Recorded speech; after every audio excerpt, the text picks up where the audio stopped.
the ultimate symbol of recognition for an actor. Having your very own wax figure in London's Madame Tussauds and a star on the Hollywood Walk of Fame. But the road to stardom is littered with the carnage of casting catastrophes and arduous auditions. For Bull Durham, I flew myself from Italy, where I was living, to California to audition. For the entire day, I read the entire script with Kevin Costner for the director.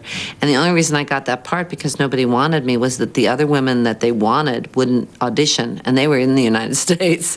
So I, put my ego aside because I knew it was such a great part, and had 8 hours to talk myself into being humble, and auditioned for an entire day, got back on a plane and went back to Italy. And by the time I had gotten to this place where I was living, I had to turn around and go back because I got the part.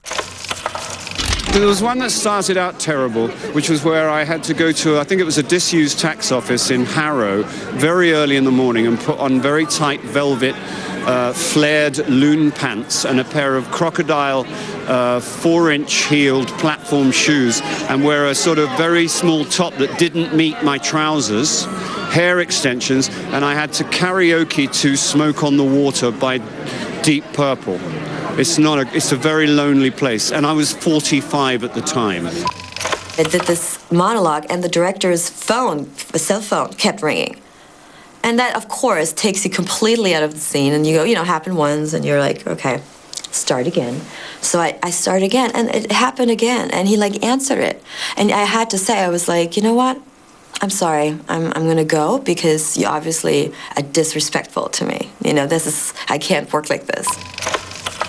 I remember going in for an audition once where I wore a suit and tie because I was told it was a very straight-laced character. I sat down and they said, so this is the scruffiest guy you'll ever meet. The process of removing my jacket, undoing my tie, and scruffing up the shirt was, I tried to do whilst appearing to be entirely nonchalant. So getting the right information for auditions is a good idea. I auditioned for A Few Good Men with Tom Cruise and Rob Reiner, and when I went into that audition, I was 8 months pregnant. So there's always kind of a lasting impression that I was playing this military officer with this gigantic belly. Wasn't quite the character, but that was somewhat... Obviously, it turned out well, because I got the role, but there was something just quite odd. I auditioned for Robert Redford once, and I couldn't even speak. I was so starstruck. I've done so many dingbat things. I had the mic wire at a screen test, clipped here, and then I got kind of nervous, and I paced in a circle, and then I went to make a step, and I tripped, and I fell on my face. So, you just got to forgive yourself and keep going on. I had a terrible audition for Death Proof. I didn't want to be in Death Proof. Quentin called me, and he's like, you got to be in Death Proof. I'm like, okay, great. He goes, you got to audition. I go, Quentin, why do I have to audition? He goes, Daniel Day-Lewis auditioned for Pulp Fiction. Everybody auditions for me. I'm like, ugh. Daniel Day-Lewis auditioned for Pulp Fiction? Yes, and I drove an hour through traffic. I left the casting of Hostel 2, which Quentin was a producer on, to go and audition for his movie. And I was just in a room with a camera. He wasn't even there. I went to see Ang Lee twice for the role in Crouching Dagger, Hidden Dragon, and he didn't ask me to do anything about acting, but he did ask me if you can lift your legs up.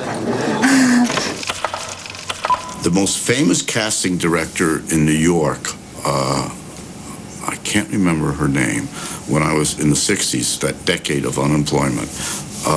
I was lucky enough to get an audition she cast all the plays, all the Broadway plays.